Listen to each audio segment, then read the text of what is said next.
M4 TV news కి స్వాగతం. నేటి ముఖ్యాంశాలు. M4 టీవీ న్యూస్ ప్రేక్షకులకు నిజాయితీగా, నిర్భయంగా ఎప్పటికప్పుడు తాజా కబుర్లు, భక్తి గీతాలు m4tvnews.com వెబ్సైట్ యాప్లో ప్రచురితం, ప్రత్యేక ప్రసారం చేస్తుంది. వార్తలు, ప్రకటనల కోసం సంప్రదించవలసిన సెల్ ఫోన్ నెంబర్లు 9666665026 9014163335. ఓం శ్రీ గురుభ్యో నమః. అందరికీ నమస్కారం అండి.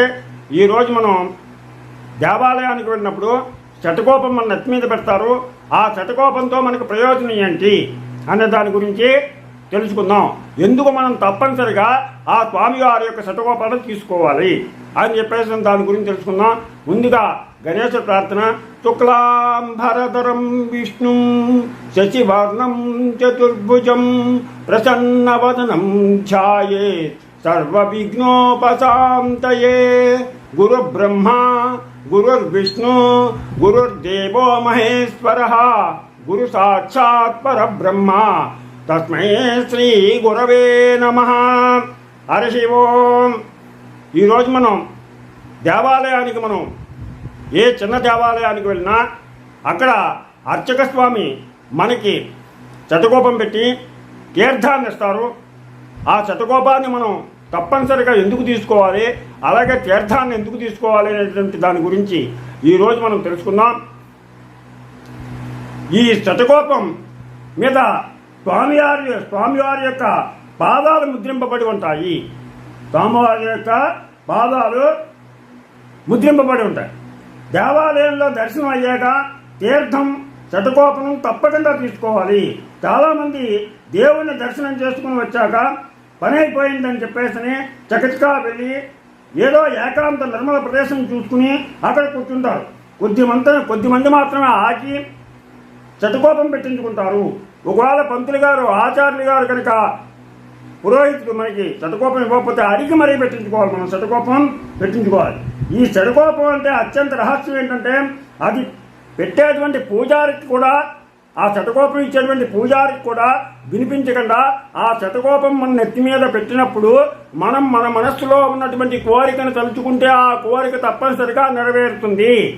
అది శతకోపం యొక్క మహత్వం. మళ్ళీ ఇంకోసారి చెప్తున్నాను. శతకోపం పెట్టినప్పుడు అక్కడ అర్చక స్వామి శతకోపం మన నెత్తి మీద పెట్టినప్పుడు ఆ అర్చక స్వామికి కూడా వినపడకుండా మనం మన మనస్సులో ఉన్నటువంటి కోరికని తలుచుకుని ఆ స్వామివారి యొక్క శతకోపం మన నెత్తి మీద పెట్టించుకున్నట్లయితే మన మనస్సులో ఉన్నటువంటి కోరిక ఆ భగవంతుడు తప్పకుండా తీరుస్తాడు. అది ఆ శతకోపం యొక్క మహత్యం. ఇది మన కోరిక ఏదైతే ఉందో ఆ కోరిక తప్పనిసరిగా మనకి తీరుతుంది. అదే అంటే మన కోరికే శతకోపం. మానవునికి శత్రువులైనటువంటి కామము, క్రోధము, లోభము, మోహము, మదము, మాత్సర్యము, ఈ 6 గుణాలు కూడా వీటికి దూరంగా ఉండాలి అని తెలుస్తూ తల వంచి మనం ఆ శతకోపాన్ని తీసుకోవాలి అని ఒక అర్థం ఉంది. అనేటువంటిది ఆ తల వంచుకుని, తల వంచాలి. శతకోపం పెట్టేటప్పుడు మనం తల వంచి ఆ శతకోపం తీసుకుంటే కనుక కామ, క్రోధ, లోభ, మోహ, మద, మాత్సర్యాలు మనం దరిజారవు అని చెప్పేసి ఒక అర్థం కూడా ఉంది. ఈ శతకోపం తల మీద ఉంచినప్పుడు శరీరంలో ఉన్నటువంటి విద్యుత్తు దాని సహజత్వం ప్రకారం శరీరానికి లోహం తగిలినప్పుడు ఆ విద్యుత్ ఆవేశం జరిగి మనలోని అధిక విద్యుత్తు బయటికి వెళ్తుంది. తద్వారా మన శరీరంలో ఉన్నటువంటి ఆందోళన కానీ ఆవేశం కానీ తగ్గుతాయి. ఆ శతకోపం మన తలకి తగిలితే తల భాగం దగ్గర నుంచి శరీర భాగం అంతా కూడా మనకి తగులుతుంది, మనకు ప్రసరిస్తుంది. ఆ స్వామివారి పాదాలు మనకి